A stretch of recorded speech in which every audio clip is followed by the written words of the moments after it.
केवल प्रताप सिंह जी का ऐसा है जिसमें स्थगन प्रस्ताव उनका लगा हुआ है, पर सब दिन वो न बोल करके उनको स्वयं को भी बोलने का मौका मिला। वो स्वयं रिकॉर्ड उठा करके देख ले कि उनको बोलने का मिला। मैंने उन 20 लोगों के नाम भी लिखे और उनके आए हुए प्रस्तावों को भी देख रहा हूँ कितनी बार उन्होंने स्थगन दिया जिसको उनको बोलने का मौका नहीं दिया, और विषय ऐसा लिखे हैं कि मेरे यहाँ पानी बराबर नहीं आ रहा, तो ये स्थगन नहीं बन सकता है। वो क्यों नाराज़ हैं, अगर वो आमने सामने बात करें तो समझें।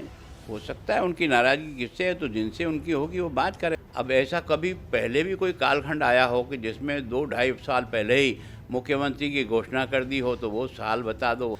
ये केवल और केवल मैं सोचता हूँ कुछ लोगों को अपनी वो दिखा रहे हैं नज़दीकी पना। मैं तो इससे ज़्यादा कुछ समझता नहीं हूँ। पहले ऐतराज़ किया ना, आज ऐतराज़ करूँगा। पार्टी के हर निर्णय को जिसके बारे में भी वो कहेंगे, केवल वसुंधरा जी के बारे में नहीं, पार्टी हाईकमान अगर किसी और के बारे में निर्णय कहेगी तो एक शब्द भी उसके खिलाफ नहीं बोलूँगा, चाहे मेरे खिलाफ ही निर्णय क्यों न हो। अब वो दोनों मिलकर एक साथ करें तो उनकी पार्टी के लिए अच्छी इमेज जाएगी। वो दोनों अलग अलग खेमे में करेंगे तो जैसा जनता सोच रही है वो उसकी प्रामाणिकता धीरे धीरे लगने लगी है कि मान लो 36 के आंकड़े दिख रहे हैं। नमस्कार, राजनीतिक खबरों के सबसे दिलचस्प ठिकाने में मैं रूपेश मिश्रा आप सभी का स्वागत करता हूं। इन दिनों भारतीय जनता पार्टी में कशमकश और गुटबाजी जैसी स्थिति सामने आ रही है। लिहाजा तमाम ज्वलंत मुद्दों पर हमसे खास बातचीत करने के लिए नेता प्रतिपक्ष गुलाब चंद कटारिया जी जुड़े हुए हैं। कटारिया साहब, लगातार आप लोग कांग्रेस पार्टी को कोसते रहते थे कि वहाँ पे गुटबाजी है, कई धड़े हैं, कई नेता हैं, लेकिन अब भारतीय जनता पार्टी में ऐसी स्थिति सामने आ गई है, क्या कहेंगे? वो मेरे को तो ऐसा कोई विषय लगता नहीं है। आपको अगर कोई विषय ध्यान में आता हो जिससे ये लगता हो कि हमारे यहाँ गुटबाजी है तो वो पूछो तो मैं बताता हूँ। कटारिया जी, मैं आज की ही बात करता हूं। भरतपुर से हैं, पूर्व विधायक हैं विजय बंसल जी, जिन्होंने एक बार फिर से पूर्व मुख्यमंत्री वसुंधरा राजे को एक बार फिर से फ्रंट फुट में लाने की और मुख्यमंत्री का चेहरा बता दिया है, क्या कहेंगे? देखो, इसके बारे में तो बंसल साहब ही बता सकते हैं कि उन्होंने किस इरादे से कहा।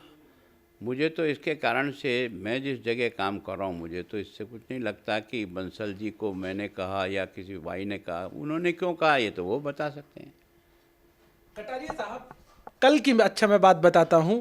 वसुंधरा राजे कैंप के 20 विधायकों ने एक पत्र लिखा और उस पत्र में कहा कि विधानसभा के अंदर जो उनके कैंप के विधायक हैं उनको बोलने का मौका ही नहीं दिया जाता है। और ये चिट्ठी आपने भी पढ़ी होगी, आपने भी जानी होगी, इस पर आपके क्या विचार हैं? देखो, मेरे को विधायक दल के प्रतिपक्ष का नेता बने लगभग 2 वर्ष पूरे हो गए और 5 सत्र पूरे हो गए, ये छठा चल रहा है। आप सब लोगों ने, जिन्होंने भी मुझे देखा सुना या जिसके माध्यम से भी राजस्थान की जनता ने विधानसभा की प्रक्रिया देखी, कहीं ऐसा लगता था क्या कि हमने किसी प्रकार का कोई भेदभाव किया? और इस बार उन्होंने चिट्ठी लिखी, अब उन्होंने किस प्रयोजन से लिखी मैं नहीं कह सकता हूँ। मैं कोशिश कर रहा हूँ कि उनमें से किन लोगों ने तो स्थगन प्रस्ताव दिया। कई दस्तखत तो ऐसे हैं जिन्होंने स्थगन प्रस्ताव ही नहीं दिया, जिन्होंने अपनी इच्छा ही जाहिर नहीं की कि हम बोलना चाहते हैं। मैं तो राज्यपाल के अभिभाषण पे रोज़ कह करके लोगों को कह करके सूची बना करके जितनी सूची आई 100% लोगों को बुलाया। और मैं सोचता हूँ कि अब तक राज्यपाल के अभिभाषण पे जितनी बीजेपी के लोगों ने भाषण दिया, अगर उससे भी ज़्यादा लोगों ने अब की बार भाषण दिया, ये मेरे रिकॉर्ड से निकाल दो। इसका मतलब इस आरोप में कोई दम नहीं। एक दूसरा, उन्होंने कहा कि स्थगन प्रस्ताव पर हमको नहीं बोलने दिया।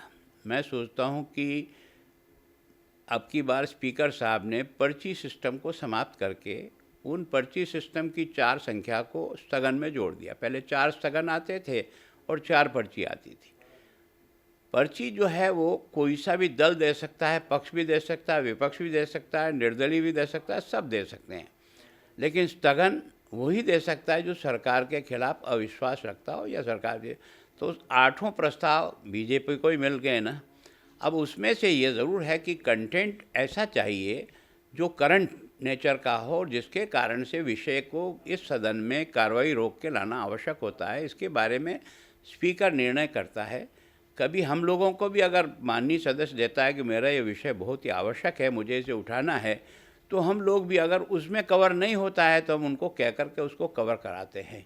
मैं सोचता हूँ 20 लोगों की सूची जो आपने उस दस्तखत में देखी है, उसका विश्लेषण आप स्वयं ही कर दोगे। इनमें से कितने लोगों ने तो स्थगन प्रस्ताव दिया और कितने दिया। केवल प्रताप सिंह जी का ऐसा है जिसमें स्थगन प्रस्ताव उनका लगा हुआ है, पर सब दिन वो न बोल करके उनको स्वयं को भी बोलने का मौका मिला। वो स्वयं रिकॉर्ड उठा करके देख ले कि उनको बोलने का मिला। स्थगन प्रस्ताव तो मैंने भी दिया, मुझे भी सब दिन बोलने का अवसर नहीं मिलता है। मेरा प्रस्ताव कुछ ऐसा था कि जैसे मैंने एक आरोप लगाया था कि लॉ एंड ऑर्डर की खराब स्थिति, पर उन्होंने स्थगन पे तो नहीं बोलने दिया, लेकिन मुख्यमंत्री को उस पर जवाब दिया। जैसे मैंने एक और लगाया था स्थगन प्रस्ताव कि रेता जो है, ये रेती का जो माफिया है, ग्रुप है, इसके कारण से लॉ एंड ऑर्डर बिगड़ रहा है। वो भी मेरा उन्होंने लगाया नहीं, लेकिन विषय महत्वपूर्ण होने के कारण से उन्होंने उसके लिए आगे के लिए ध्यानाकर्षण प्रस्ताव में उसको कन्वर्ट कर दिया।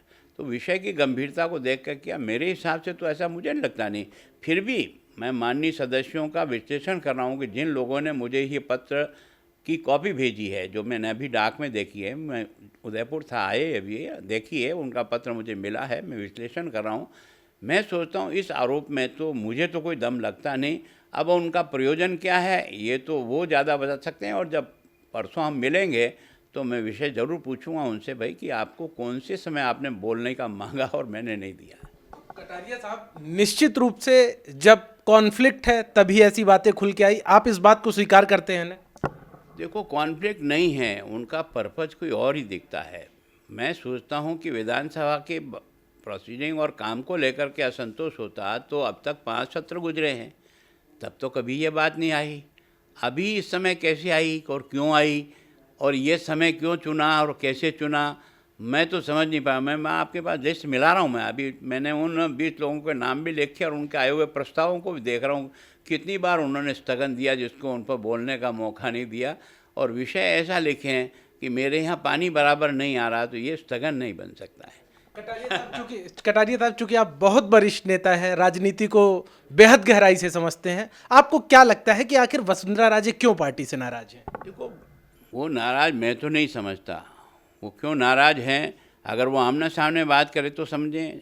हो सकता है उनकी नाराज़गी किससे है, तो जिनसे उनकी होगी वो बात करें। मेरे से तो कभी नाराज़गी नहीं। मैं तो आज भी टेलीफोन करता हूँ, वो टेलीफोन उठाती है, वो जो मुझे करती है तो मैं उठा करके जवाब देता हूँ। मुझे तो ऐसा कहीं नहीं लगता। कटारिया साहब, चूंकि आप भी पार्टी में हैं, किन से वो ज़्यादा नाराज है, किस चीज़ को लेकर नाराज है, कुछ तो आपके पास जानकारी होगी। इसका तो वही अच्छी तरह से बता सकती है। आप उन्हीं से पूछो वो किस से नाराज़ हैं, वो सही बात बता देगी, तो उसकी सच्चाई के आधार पे आप दूसरे लोगों से ही बात करेंगे। मैं तो अपने आप को उनसे नाराज़ न पहले मानता था, ना आज मानता हूँ। कटारिया साहब, अभी हाल ही में खबर आई कि हाड़ौती में जो वसुंधरा कैंप के जो नेता हैं वो तैयारी कर रहे हैं एक बड़ी सभा की। यदि ऐसी सभाएं होंगी तो आपको नहीं लगता है कि सार्वजनिक तौर पर भाजपा को भी एक बड़ा नुकसान उठाना पड़ेगा? देखो, मैं सोचता हूँ कुछ विषय मेरे नहीं हैं, कुछ विषय राष्ट्रीय अध्यक्ष जी के होंगे या प्रदेश अध्यक्ष जी के होंगे। मेरे तो विधानसभा की गतिविधियों के बारे में मेरा बहुत ज़्यादा समझ है। और दूसरा, जहाँ तक मैं समझता हूँ कि कौन सा कार्यक्रम कब लेना चाहिए, किसको लेना चाहिए, ये उनके व्यक्तिगत और पार्टी संगठन को इस बारे में सोचना पड़ता है और उनको काम देते हैं। मैं इसको कोई ऐसा बात नहीं। हाँ, कुछ लोग इन दिनों में ज़रूर कहें उनको मुख्यमंत्री वही हो सकते हैं, ये हो सकते हैं, तो अभी तो यार कोई मुख्यमंत्री का चुनाव तो है नहीं। अब ऐसा कभी पहले भी कोई कालखंड आया हो कि जिसमें 2-2.5 साल पहले ही मुख्यमंत्री की घोषणा कर दी हो, तो वो साल बता दो, वो समय बता दो, क्योंकि वो भी यहाँ प्रतिपक्ष में भी रही है और मुख्यमंत्री भी रही है। मुख्यमंत्री बनी तभी क्या 2.5 साल पहले मुख्यमंत्री घोषित करके चुनाव लड़े थे क्या? ये केवल और केवल मैं सोचता हूँ कुछ लोगों को अपनी वो दिखा रहे हैं नज़दीकी पना। मैं तो इससे ज़्यादा कुछ समझता नहीं हूँ। और पार्टी निर्णय करेगी, हमारी यहाँ की जो दिल्ली की कमेटी है वो निर्णय करेगी। उनको नेतृत्व में लड़ना 100% पहले भी लड़े थे, लड़ेंगे। और अगर वो किसी के बारे में नहीं कहेंगे तो बिना किसी के भी लड़ेंगे। मैं सोचता हूँ ये कोई विवाद। और अभी आप बता दो, कोई राजस्थान का आदमी बता दे, क्या कल चुनाव होकर के मुख्यमंत्री पद का कोई निर्णय हो रहा है क्या, जिसके बारे में आज आप बात कर रहे हो? इसका मतलब क्या है? कटारिया साहब, यदि वसुंधरा राजे को सीएम फेस बनाया जाता है तो आपको कोई एतराज़ तो नहीं होना चाहिए? मेरी ज़िंदगी में न पहले ऐतराज़ किया, ना आज ऐतराज़ करूँगा। पार्टी के हर निर्णय को जिसके बारे में भी वो कहेंगे, केवल वसुंधरा जी के बारे में नहीं, पार्टी हाईकमान अगर किसी और के बारे में निर्णय कहेगी तो एक शब्द भी उसके खिलाफ नहीं बोलूँगा, चाहे मेरे खिलाफ ही निर्णय क्यों न हो।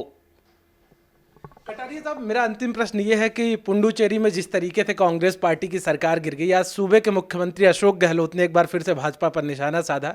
उन्होंने कहा कि गैर अलोकतांत्रिक तरीके से सरकार गिराने का जो पैतरा है वो भारतीय जनता पार्टी का बेहद पुराना है। मैं सोचता हूँ उनको अपनी पार्टी संभालना चाहिए कि अगर उनका घर बिखर रहा है तो उसके लिए मैं दोषी क्यों हूँ। वो स्वयं ही इस बारे में निर्णय करें ना कि उनके लोगों को वो संभाल के रखें और एकजुट करके रखें। अगर वो भागते हैं तो उसका मेरे पास क्या जवाब है। कटारिया साहब, एक तरफ सचिन पायलट महापंचायत कर रहे हैं, दूसरी तरफ मुख्यमंत्री गहलोत भी अब महापंचायत करने जा रहे हैं, तो क्या माना जाए कि कांग्रेस पार्टी किसान बिल को लेकर आक्रामक हो गई है या कुछ और ही सियासी खिचड़ी पक रही है? देखो, मैं सोचता हूँ कि एक राजनीतिक पार्टी के नाते उनको किसी बात का विरोध करना है तो उनको विरोध करने का अधिकार है, इसमें तो किसी को ना नहीं कह सकते हैं। अब वो दोनों मिलकर एक साथ करें तो उनकी पार्टी के लिए अच्छी इमेज जाएगी। वो दोनों अलग अलग खेमे में करेंगे तो जैसा जनता सोच रही है वो उसकी प्रामाणिकता धीरे धीरे लगने लगी है कि मान लो 36 के आंकड़े दिख रहे हैं। ये थे नेता प्रतिपक्ष गुलाब चंद कटारिया जी, जिनका साफ तौर पे कहना था कि भारतीय जनता पार्टी में कोई भी बिखराव जैसी स्थिति नहीं है और जो केंद्रीय नेतृत्व का फैसला होगा वही सर्वमान्य होगा। कैमरा पर्सन हेमंत के साथ मैं Rupesh Mishra, the fact India, Jaipur.